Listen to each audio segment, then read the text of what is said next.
नमस्कार, आप देख रहे हैं सुबह 9 बजे। मैं हूं प्रीति। आइए खबरों के सिलसिले को आगे बढ़ाते हैं।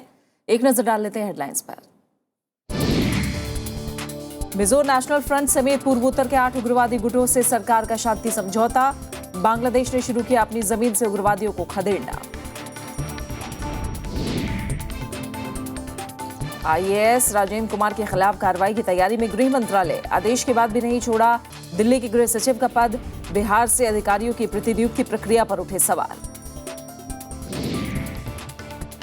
सोमवार से दिल्ली में 6% महंगी होगी बिजली। दिल्ली सरकार ने कहा डीईआरसी करे फैसले की समीक्षा। बीजेपी और कांग्रेस ने किया बढ़ोतरी का विरोध। जांच में असली पाई गई जितेंद्र सिंह तोमर की कानून की डिग्री। फर्जी डिग्री मामले में पुलिस रिमांड खत्म। दिल्ली के साकेत कोर्ट में आज होगी पेशी।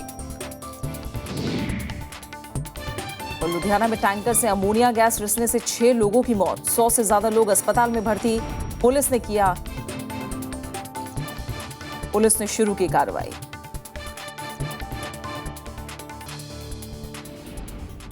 केंद्र सरकार को पूर्वोत्तर में शांति स्थापित करने की कोशिश में अहम कामयाबी मिली है। मिजो नेशनल फ्रंट के अध्यक्ष जोरमथांगा की मध्यस्थता में सरकार और पूर्वोत्तर के 8 उग्रवादी गुट के समूह यूनाइटेड पीपल्स फ्रंट के बीच शांति समझौता हो गया है। दोनों पक्षों ने अभियान स्थगन समझौते पर हस्ताक्षर किए हैं।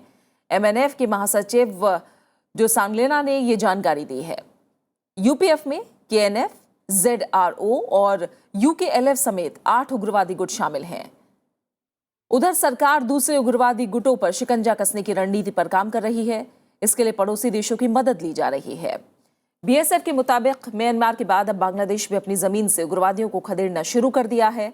इस बीच राष्ट्रीय सुरक्षा सलाहकार अजीत डोभाल 17 जून को म्यांमार जा रहे हैं।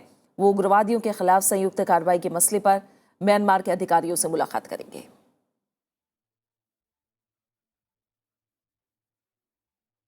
राष्ट्रीय सुरक्षा सलाहकार अजीत डोभाल 17 जून को म्यांमार के दौरे पर जाएंगे, जहां वो म्यांमार के राष्ट्रपति सहित शीर्ष नेताओं से मुलाकात करेंगे।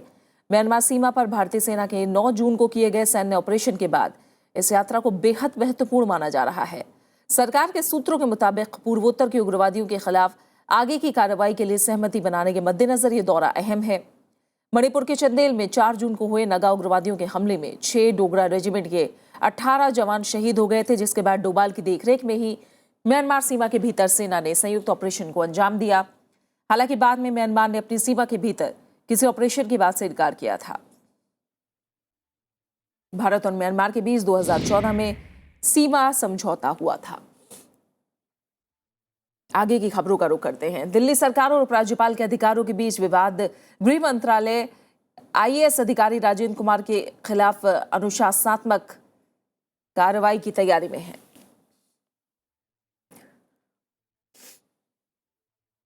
मंत्रालय के निर्देश के बावजूद दिल्ली सरकार में वो गृह सचिव के पद पर बने हुए हैं। पीटीआई के मुताबिक आदेश का पालन नहीं करने के लिए उन्हें कारण बताओ नोटिस भेजा जाएगा। दिल्ली सरकार ने आईएएस अधिकारी धर्मपाल को गृह सचिव के पद से हटा दिया था, जिसके बाद राजेंद्र कुमार को ये जिम्मेदारी संभाल रहे हैं। गृह मंत्रालय ने एजीएमयूटी कैडर के आईएएस अधिकारी अश्विनी कुमार को दिल्ली सरकार में नए सचिव के तौर पर नियुक्ति को भी निरस्त कर दिया है। इधर एसीबी के प्रमुख मुकेश मीणा ने बिहार से अधिकारियों को एसीबी में लाने की प्रक्रिया पर आपत्ति जताई है। उन्होंने उपराज्यपाल को चिट्ठी लिखी है। हाल ही में भ्रष्टाचार निरोधक शाखा के प्रमुख के तौर पर मुकेश मीणा की नियुक्ति को लेकर दिल्ली सरकार और उपराज्यपाल नजीब जंग के बीच टकराव दिखा है। मैं बताना चाहूँगा कि सेक्शन 3 जो पुलिस एक्ट है, उसके तहत अगर एक स्टेट की पुलिस दूसरे स्टेट में डिप्लॉय होती है तो सेंट्रल गवर्नमेंट उस पर ऑर्डर करता है। तो ये हमने कोर्ट किया, ये लीगल इश्यूज है और इसमें आप भी उसको देख सकते हैं पुलिस एक्टिविटी।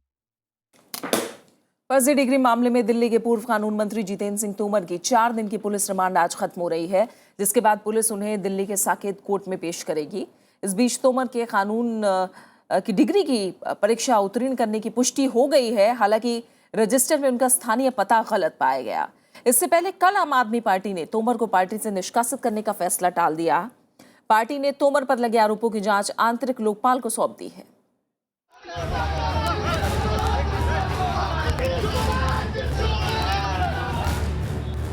दिल्ली के पूर्व कानून मंत्री जितेंद्र सिंह तोमर के फर्जी डिग्री के मामले में फंसने के बाद आम आदमी पार्टी ने इसकी जांच के लिए इसे आंतरिक लोकपाल समिति के पास भेज दिया है। समिति की रिपोर्ट आने के बाद तोमर को पार्टी से बाहर करने के बारे में फैसला लिया जाएगा। पूरा मामला आंतरिक लोकपाल को दे दिया गया है। उसमें क्या क्या तथ्य विद्यालय से, कॉलेज से और यूनिवर्सिटीज से प्राप्त होंगे, उसके लिए पार्टी भी पूरा मामला इकट्ठा करके अपने ढंग से उस पर निर्णय लेगी। आम आदमी पार्टी ने केंद्र सरकार के 2 मंत्रियों स्मृति ईरानी और रामशंकर कठेरिया की डिग्रियों को लेकर भी अपनी जांच शुरू कर दी है और पुलिस कमिश्नर से कार्रवाई करने की मांग की है। विपक्षी पार्टी बीजेपी ने मुख्यमंत्री अरविंद केजरीवाल पर तोमर का बचाव करने का आरोप लगाकर उनके इस्तीफे की मांग की है। और आज ये कहकर के आप इतनी कर लेंगे कि आरटीआई की जानकारी गलत दे दी। जिम्मेवार कौन? जिम्मेवार कौन और इसकी कौन जिम्मेवारी लेगा? क्या वो अपने पद से त्यागपत्र देंगे?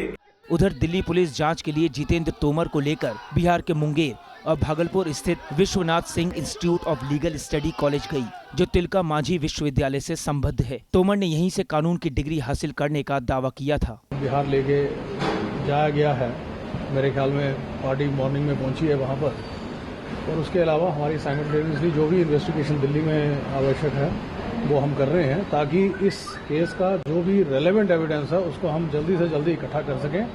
दिल्ली के त्रिनगर से विधायक और पूर्व कानून मंत्री जितेंद्र सिंह तोमर को मंगलवार को फर्जी डिग्री हासिल करने के आरोप में 4 दिन की पुलिस रिमांड पर भेजा गया था। प्रणव गोस्वामी, राज्यसभा टीवी। पूर्वी दिल्ली नगर निगम के सफाई कर्मियों ने हड़ताल वापसी के बाद अपने काम पर वो लौट आए हैं और सफाई का काम शुरू कर दिया है। इससे पहले कल का दिन पूर्वी दिल्ली एमसीडी के सफाई कर्मियों के लिए राहत और सियासत भरा रहा। शुक्रवार सुबह कांग्रेस उपाध्यक्ष राहुल गांधी हड़ताल पर बैठे सफाई कर्मियों से मिलने पहुंचे और वेतन संकट की लड़ाई में सहयोग का भरोसा दिया। दूसरी तरफ दिल्ली हाईकोर्ट ने 15 जून तक सरकार को वेतन जारी करने का निर्देश दिया, तो वहीं उपराज्यपाल ने 493 करोड़ रुपए जारी कर दिए। इन आश्वासनों के बाद सफाई कर्मियों ने हड़ताल खत्म करने का ऐलान कर दिया। दिल्ली सरकार कहती है काम ले हिंदुस्तान की सरकार से। जब आप हिंदुस्तान की सरकार के पास जाते हो तो वो कहते हैं काम लीजिए दिल्ली की सरकार से। सच्चाई ये है, ये बहाने हैं दोनों। और मैं आपको यहाँ सीधी बात कहना चाहता हूँ, ये जो जिम्मेदारी है, आपकी जो जिम्मेदारी है, ये मैं उठाऊंगा। 2 जून से हड़ताल पर बैठे पूर्वी दिल्ली के इन सफाई कर्मियों को कांग्रेस उपाध्यक्ष राहुल गांधी का समर्थन मिला है। राहुल शुक्रवार की सुबह पटपड़गंज पहुंचे और बीते कई महीनों से जारी वेतन संकट के लिए केंद्र और दिल्ली की सरकार को निशाने पर लिया। हड़ताल पर बैठे सफाई कर्मियों ने भी राहुल गांधी की बात से इत्तेफाक जताया। हौसला अफजाई भी हुआ कि हमारा कोई माई बाप तो बना के किसी ने हमारे बीच में आके ये सहारा तो दिया हम लोगों को कि भाई चलो मैं तुम्हारे साथ हूँ, नहीं तो कोई हमारा माई बाप बनने को तैयार नहीं है। बीजेपी और ये आम आदमी पार्टी वो कर रही है, पार्टीबाजी कर रही है इस मजदूरों को हितों में एक भी बात नहीं कर रही। इस बीच दिल्ली हाईकोर्ट ने एक जनहित याचिका पर सुनवाई के दौरान दिल्ली सरकार को 15 जून तक वेतन जारी करने के निर्देश दिए हैं। दिल्ली के उपराज्यपाल नजीब जंग ने तीनों निगमों के मेयरों से मुलाकात के बाद वेतन और सफाई के काम के लिए एमसीडी को 493 करोड़ रुपए जारी करने का ऐलान कर दिया। इन सफाई कर्मियों ने वेतन संकट के लिए दिल्ली सरकार को जिम्मेदार ठहराया, तो आम आदमी पार्टी ने इसका ठीकरा केंद्र सरकार के सर पर फोड़ा। अरविंद केजरीवाल जी ने वित्त मंत्री जी से मिलकर मांग की है यहाँ बजट देने के लिए। एमसीडी को बजट दिलाने के लिए सारे लोग सामूहिक रूप से प्रयास करें। दिल्ली सबकी है। वो ना सरकार चलाना जानते हैं और ना ही वो लोगों के अंदर, दिल्ली के लोगों के अंदर एक अनरेस्ट पैदा कर रहे हैं, और उनकी हर चीज में एक झगड़े की प्रवृत्ति है। झगड़ा करना जानते हैं, गवर्नेंस उनके बस की नहीं है। पूर्वी दिल्ली के सफाई कर्मियों की हड़ताल फिलहाल भले ही खत्म हो गई हो, लेकिन बीते 10 दिनों में साफ सफाई नहीं होने से सड़कें कूड़ेदान में तब्दील हो गई हैं। दरअसल दिल्ली में आम आदमी पार्टी की सरकार जब से सत्ता में आई है, तब से ही एमसीडी में फंड आवंटन के मामले पर विवाद चल रहा है। दिल्ली के तीनों नगर निगमों पर बीजेपी का कब्जा है। स्मृति रस्तोगी के साथ रविंद्र सिंह शोरान, राज्यसभा टीवी। और इस बीच नेशनल ग्रीन ट्रिब्यूनल यानी एनजीटी ने निगम कर्मचारियों की तरफ से दिल्ली की सड़कों पर फेंके जा रहे कूड़े को लेकर नोटिस जारी किया है।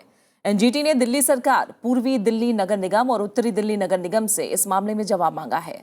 एनजीटी के न्यायमूर्ति दलीप सिंह की अगुवाई वाली खंडपीठ ने पूछा है कि इस लापरवाही के लिए उनके खिलाफ कार्रवाई क्यों ना की जाए। मामले की अगली सुनवाई 17 जून को होगी। इससे पहले एनजीटी ने दिल्ली सरकार और ईडीएमसी कर्मचारियों को सड़कों पर कूड़ा नहीं फेंके जाने को सुनिश्चित करने का निर्देश देते हुए कहा कि सड़कों पर कूड़ा फेंकने से गंभीर बीमारियां होने का खतरा है। दिल्ली में 15 जून से बिजली 4 से 6% महंगी हो जाएगी। डीईआरसी ने बिजली वितरण कंपनियों की याचिका पर विचार के बाद बिजली सरचार्ज बढ़ाने का फैसला किया है। निजी बिजली वितरण कंपनियां काफी वक्त से बिजली की बढ़ी लागत के चलते कीमतों में बढ़ोतरी की मांग कर रही थी। दरअसल डीईआरसी दिल्ली में बिजली की कीमतों की समीक्षा समय समय पर करता रहता है, लेकिन दिल्ली सरकार के ऊर्जा मंत्री सत्येंद्र जैन ने ट्वीट करके डीईआरसी से कीमतों को बढ़ाने के फैसले की फिर से समीक्षा करने की मांग की है। हाल ही में कांग्रेस छोड़ने वाले ओडिशा के पूर्व मुख्यमंत्री गिरिधर गमांग ने बीजेपी में शामिल होने का फैसला किया है। इस सिलसिले में गमांग ने दिल्ली में बीजेपी अध्यक्ष अमित शाह से मुलाकात की। मुलाकात के बाद गमांग ने कहा कि अनौपचारिक रूप से वो बीजेपी में शामिल हो गए हैं। हालांकि औपचारिक रूप से बीजेपी में शामिल होने की तारीख बाद में तय की जाएगी। 72 साल के आदिवासी नेता गमांग ने 30 मई को कांग्रेस से अपना 40 साल पुराना नाता तोड़ लिया था। वो डिसाइड करेंगे पार्टी वाले, जो स्टेट लेवल का जो है ना प्रेसिडेंट है, वो सब यूनिट है, वो डिसाइड करेंगे। फिर हमारा धर्मेंद्र है, जुएल है और हमारा सेक्रेटरी भी है, ये सब जाएंगे कि डेट फिक्स करेंगे। लेकिन ये फॉर्मल नहीं है, इनफॉर्मल नहीं है, ज्वाइन कर लिया। सीबीएसई के प्री मेडिकल टेस्ट के नतीजे पर रोक जारी रहेगी। इस मामले में सुप्रीम कोर्ट ने फैसला सुरक्षित रख लिया है। कोर्ट परीक्षा दोबारा आयोजित करने का फैसला 15 जून को अब इस पर कोई फैसला सुनाएगी। सुप्रीम कोर्ट 3 मई को आयोजित परीक्षा में गड़बड़ी से जुड़ी याचिकाओं पर सुनवाई कर रही है। सुनवाई के दौरान 2 सदस्य पीठ ने कहा कि अगर एक भी छात्र गलत तरीके से लाभान्वित होता है तो परीक्षा की गुणवत्ता खराब होती है। याचिकाकर्ता दोबारा परीक्षा कराने की मांग कर रहे हैं। वहीं सीबीएसई का कहना है कि 6,30,000 छात्रों में से सिर्फ 44 छात्रों के अनुचित तरीकों से लाभ हासिल करने की पुष्टि हुई। इस वजह से दोबारा परीक्षा आयोजित करना अनुचित होगा। नेस्ले इंडिया को बॉम्बे हाईकोर्ट से फिलहाल राहत नहीं मिली है। कोर्ट ने मैगी के 9 किस्मों पर FSSAI की तरफ से लगी पाबंदी पर रोक लगाने से इनकार कर दिया है। कोर्ट ने मैगी पर लगी रोक के मामले में FSSAI और महाराष्ट्र FDA को नोटिस जारी करके 2 हफ्ते में जवाब देने को कहा है। मामले की अगली सुनवाई 30 जून को होगी। अदालत में नेस्ले ने दलील दी कि सरकार ने मैगी के सिर्फ 3 वेरिएंट टेस्ट किए, जबकि पाबंदी सभी 9 वेरिएंट पर लगा दी गई है। कंपनी की तरफ से तर्क दिया गया कि मैगी के दीवाने सिर्फ तीसरी दुनिया के देशों में ही नहीं है। नेस्ले का कहना है कि बाकी देशों में मैगी नूडल्स के मुरीदों की भरमार है। अभी क्या है, जो इनकी छवि धूमिल हो गई है मार्केट में, उस छवि को बचाने के लिए कोर्ट ऑफ लॉ आए हैं, ताकि कुछ रिलीफ कहीं से मिल जाए तो पब्लिक में जाके कह सकते हैं कि जो अथॉरिटी ने एक्शन लिया था वो ठीक नहीं लिया था। इसीलिए जितने ऑब्जेक्शन यहाँ पे ले रहे हैं वो टेक्निकल ऑब्जेक्शन ले रहे हैं। फिलहाल यहाँ रुकना एक छोटे से ब्रेक के लिए, जल्द वापस लौटेंगे।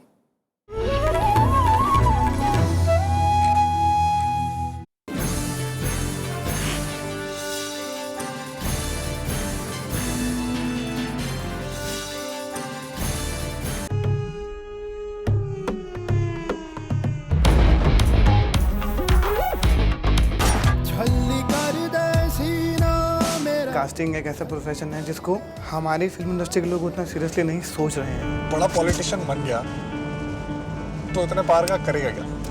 तेरे नाम की स्पोर्ट्स अकेडमी जरूर खोलूंगा। दुनिया मुझे टेररिस्ट समझती है। अनुराग कश्यप ने समझा, विशाल भारद्वाज ने समझा, इम्तियाज अली ने समझा, मुझे काम का मौका दिया।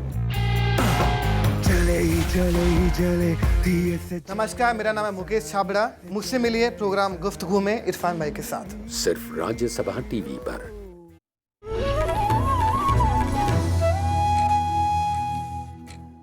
पंजाब के लुधियाना में गैस रिसाव से 6 लोगों की मौत हो गई और 100 लोग बीमार हुए हैं। शहर के गुजरने वाले हाईवे पर शुक्रवार रात टैंकर से गैस का रिसाव शुरू हो गया, जिसके बाद इसने आसपास के इलाकों को चपेट में ले लिया। लोगों को सांस लेने में दिक्कत महसूस होने लगी और कई लोग बेहोश हो गए। पीड़ितों का अस्पताल में इलाज चल रहा है। यह हादसा ड्राइवर की लापरवाही की वजह से हुआ। पुलिस ने मामला दर्ज करके जांच शुरू कर दी है। उधर आंध्र प्रदेश में भी आज तड़के राजामुंद्री के नजदीक यात्रियों से भरी एक वैन के गोदावरी नदी में गिरने से 21 लोगों की मौत हो गई। मरने वालों में 8 महिलाएं और 6 बच्चे शामिल हैं। बताया जा रहा है कि वैन श्रद्धालुओं को तिरुपति से लेकर आ रही थी। राजस्थान के टोंक जिले में शुक्रवार को एक दर्दनाक हादसा हुआ। बारात ले जा रही एक बस में बाछड़ा गांव के नजदीक बिजली का हाई टेंशन तार गिरने से करंट लगा और इसमें कम से कम 30 लोगों की मौत हो गई और झुलसने से कई लोग जख्मी हुए हैं। घायलों का अस्पताल में इलाज किया जा रहा है। प्रधानमंत्री नरेंद्र मोदी ने हादसे में मारे गए लोगों के प्रति संवेदना जताई है। राज्य सरकार ने मारे गए लोगों के परिजनों को 5-5 लाख रुपए का मुआवजा देने का ऐलान किया है। होम, ऑटो और दूसरे कर्ज की EMI दे रहे लोगों को जल्द राहत मिल सकती है। इस साल 3 बार रेपो रेट में कटौती के बावजूद ग्राहकों को इसका लाभ नहीं मिलने से वित्त मंत्रालय की हिदायत के बाद सरकारी बैंकों के प्रमुखों ने आने वाले दिनों में ब्याज दरों में बड़ी कटौती का वादा किया है। सरकारी बैंकों के प्रमुखों ने शुक्रवार को वित्त मंत्री अरुण जेटली को देश के बैंकिंग हालात से रूबरू कराया। इस मौके पर सरकारी बैंकों के प्रमुखों ने आने वाले दिनों में ब्याज दरों में भारी कटौती का वादा किया। RBI और वित्त मंत्रालय की बार-बार हिदायत के बाद बैंकों की तरफ से ये पहल सामने आई है। वित्त मंत्री ने कहा कि इस साल रेपो रेट में 75 बेसिस अंक की कमी की गई है, लेकिन बैंकों ने ग्राहकों तक सिर्फ 30 बेसिस अंक का ही फायदा पहुंचाया है। Over the next few days, and some of the bankers also felt that over the next few weeks they would be in a position to work out greater cuts. They've of course expressed their own problems relating to their balance sheets. RBI ने 2 जून को मौद्रिक नीति की समीक्षा करते हुए इस साल तीसरी बार रेपो रेट में 25 बेसिस अंक की कटौती की थी। इस मौके पर RBI गवर्नर रघुराम राजन ने बैंकों से कटौतियों का लाभ जल्द उपभोक्ताओं तक पहुंचाने का भी निर्देश दिया था। इसके बाद SBI समेत कुछ ही बैंकों ने ब्याज दर में मामूली कटौती का ऐलान किया था। We did ask each of the banks which has a higher NPA level to explain the reasons and those groups on account of which the defaults were higher. वित्त मंत्रालय बैंकों के ऊपर NPA के बढ़ते बोझ को लेकर भी चिंतित है। वित्त मंत्रालय ने ज्यादा NPA वाले बैंकों से इस बाबत जवाब तलब किया है। अरुण जेटली ने माना कि अर्थव्यवस्था सुधार की राह पर है। राजकोषीय घाटे के मोर्चे पर बेहतर प्रदर्शन को स्वीकारते हुए वित्त मंत्री ने बैंकों को ग्रामीण क्षेत्र के लिए योजनाओं पर फोकस करने का निर्देश दिया। वित्त मंत्री ने बैंकों को कृषि क्षेत्र में ज्यादा कर्ज मुहैया कराने की नीति पर काम करने को भी कहा। कृति मिश्रा, राज्यसभा टीवी। अप्रैल के महीने में देश के औद्योगिक उत्पादन में मजबूती देखने को मिली है। अप्रैल में IIP ग्रोथ बढ़कर 4.1% हो गई है, जबकि पिछले साल इसी महीने में IIP की दर 3.7% थी। मैन्युफैक्चरिंग क्षेत्र में बेहतर प्रदर्शन की बदौलत औद्योगिक उत्पादन में तेजी आई है। महीने दर महीने के आंकड़े के मुताबिक अप्रैल में मैन्युफैक्चरिंग सेक्टर की ग्रोथ 2.2% से बढ़कर 5.1% हो गई है। IIP के आंकड़ों से अर्थव्यवस्था की तस्वीर कुछ सुधरी नजर आ रही है, लेकिन मई के महीने में खुदरा महंगाई दर में मामूली इजाफा दर्ज किया गया। ये अप्रैल के 4.87 से बढ़कर 5.01% हो गई है। म्यांमार की लोकतांत्रिक नेता आंग सान सू की पहली बार चीन की यात्रा पर गई हैं। चीन ने कभी सू की को राजनीतिक आंदोलन का समर्थन नहीं किया था, लेकिन आज की बदली परिस्थितियों में वो चीन के साथ दोस्ती करके म्यांमार के सैनिक शासन पर अपने पक्ष में दबाव बनाना चाह रही हैं। वहीं चीन भी भारत समेत दूसरे देशों की म्यांमार में बढ़ती मौजूदगी से घबरा गया है और सूची से नजदीकी बढ़ाकर वहां के सैनिक शासन पर लगाम कसने की तैयारी कर रहा है। म्यांमार की विपक्ष की नेता और नोबेल शांति पुरस्कार विजेता आंग सान सू की बुधवार को चीन के ऐतिहासिक दौरे पर पहुंची तो बीजिंग में उनका शानदार स्वागत हुआ। नेशनल लीग फॉर डेमोक्रेसी की नेता सू की ने गुरुवार को चीन के राष्ट्रपति शी जिनपिंग से मुलाकात की। उन्होंने चीन के अंतर्राष्ट्रीय मामलों की समिति के साथ प्रतिनिधिमंडल स्तर की बातचीत भी की। विशेषज्ञों का कहना है कि सूची चीन जाकर घरेलू और अंतर्राष्ट्रीय स्तर पर अपने को लचीला दिखाने की छवि बना रही हैं। This visit should be seen as an effort on her part to project her image as a national leader who is recognized, whose credibility as a national leader is recognized by all the key countries in the world. As you know, China in the past used to be very supportive of the military government in Myanmar. सूची के भारत के साथ भी बहुत अच्छे संबंध रहे हैं और उनके आंदोलन को सफल बनाने में भारत की महत्वपूर्ण भूमिका रही है। लेकिन सूची का चीन दौरा ऐसे समय में हुआ है जब भारत म्यांमार में अपनी सक्रियता बढ़ा रहा है, लेकिन चीन उनके माध्यम से म्यांमार के सैनिक शासन को ये दिखाना चाहता है कि उसके पास और विकल्प भी हैं। There have been also some economic projects, very important economic projects, which have been suspended by the Myanmar government. So, as a result of some of these tensions, perhaps this is also another way of China giving some notice to the government in Naypyidaw that it has other options also. इस साल नवंबर में Myanmar में चुनाव होना है, लेकिन संविधान के मुताबिक सूची राष्ट्रपति पद के लिए चुनाव नहीं लड़ सकती, क्योंकि उनके दोनों बेटों ने ब्रिटेन की नागरिकता ले रखी है। इसी नियम को बदलने के लिए वे दुनिया के सभी देशों से सहयोग चाहती हैं। उधर म्यांमार भी चीन पर अपनी निर्भरता कम कर सीमा पर बसे म्यांमारी आदिवासियों को मुख्यधारा में लाने की कोशिश में है, जिन्हें चीन का परोक्ष समर्थन प्राप्त है। ऐसे में सू की और चीन की सरकार दोनों अपने अपने तरीके से म्यांमार के सैनिक शासन पर दबाव बढ़ाना चाहते हैं। वैसे तो आंग सान सू की का चीन जाना भारत के लिए बहुत चिंता की बात नहीं होनी चाहिए, लेकिन अगर खुद सू की और चीन अपनी रणनीति में परिवर्तन कर रहे हैं तो भारत को भी चाहिए कि अन्य देशों के साथ मिलकर म्यांमार के विकास कार्यों में मदद तेज करे, ताकि म्यांमार का चीन पर निर्भरता कम हो सके। राज्यसभा टेलीविजन के लिए कैमरा पर्सन सुधांशु के साथ दिल्ली से अखिलेश सुमन। उधर दक्षिण चीन सागर में चीन की दखलंदाजी के खिलाफ फिलीपींस ने मीडिया में वीडियो अभियान चलाने का फैसला किया है। फिलीपींस के स्वतंत्रता दिवस के मौके पर शुक्रवार को हजारों लोगों ने मनीला में चीनी दूतावास के बाहर प्रदर्शन किया और इस एशिया प्रशांत क्षेत्र के देशों की समुद्री सीमा में चीनी अतिक्रमण के खिलाफ नाराजगी जाहिर की। तेल और गैस खनन के मामले में भारत के भी व्यावसायिक हित दक्षिण चीन सागर से जुड़े हुए हैं।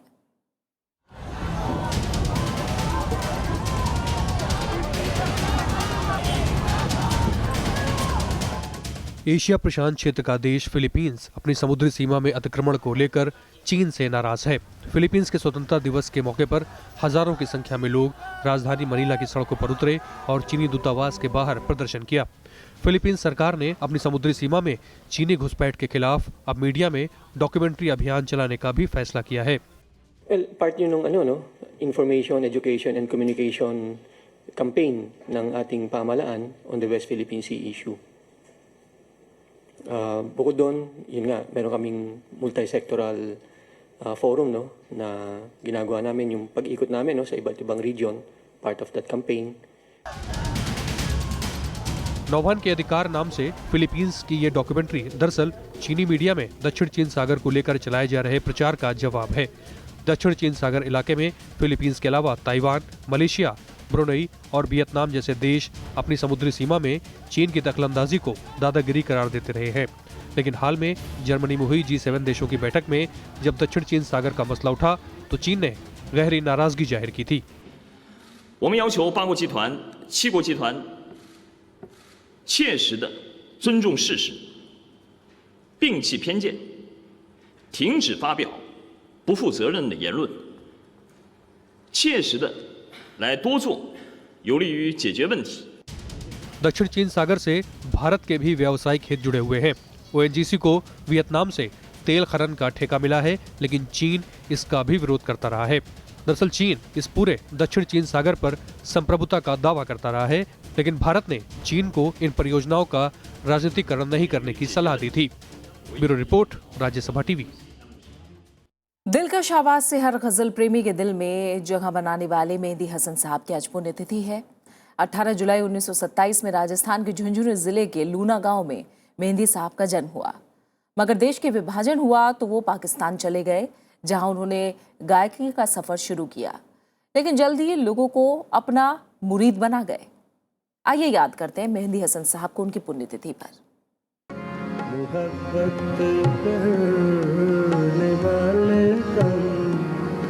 न होंगे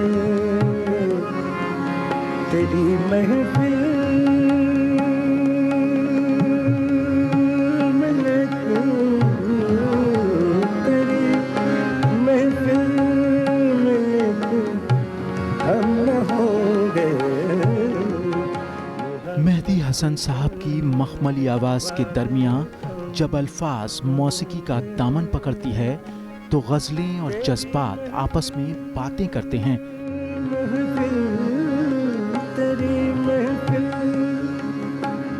हसन साहब को शहंशाह गजल यूं ही नहीं कहा जाता। मेहदी हसन को गायन विरासत में मिला। 1952 में उन्होंने कराची रेडियो स्टेशन से जुड़कर अपने गायन का सिलसिला जारी रखा।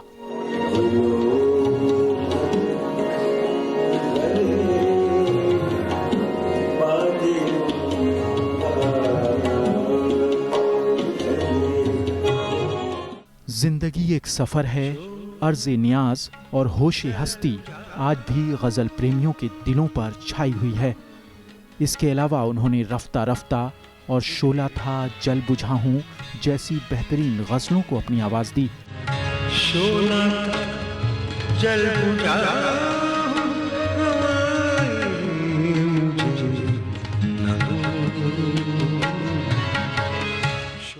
फेफड़ों की बीमारी से लंबे वक्त तक जूझने के बाद आज ही के दिन 2012 में मेहदी हसन साहब ने इस दुनिया को अलविदा कह दिया।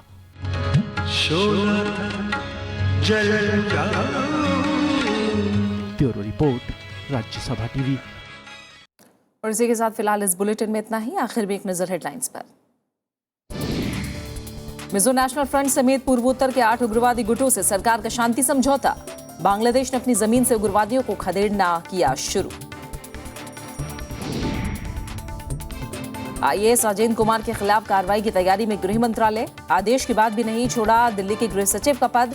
बिहार से अधिकारियों की प्रतिनियुक्ति प्रक्रिया पर उठे सवाल। सोमवार से दिल्ली में 6% महंगी होगी बिजली। दिल्ली सरकार ने कहा डीईआरसी करे फैसले की समीक्षा। बीजेपी और कांग्रेस ने किया बढ़ोतरी का विरोध। जांच में असली पाई गई जितेंद्र सिंह तोमर की कानून की डिग्री। फर्जी डिग्री मामले में पुलिस रिमांड खत्म। दिल्ली के साकेत कोर्ट में आज होगी पेशी। और लुधियाना में टैंकर से अमोनिया गैस रिसने से 6 लोगों की मौत। 100 से ज्यादा लोग अस्पताल में भर्ती। पुलिस ने किया मामला दर्ज।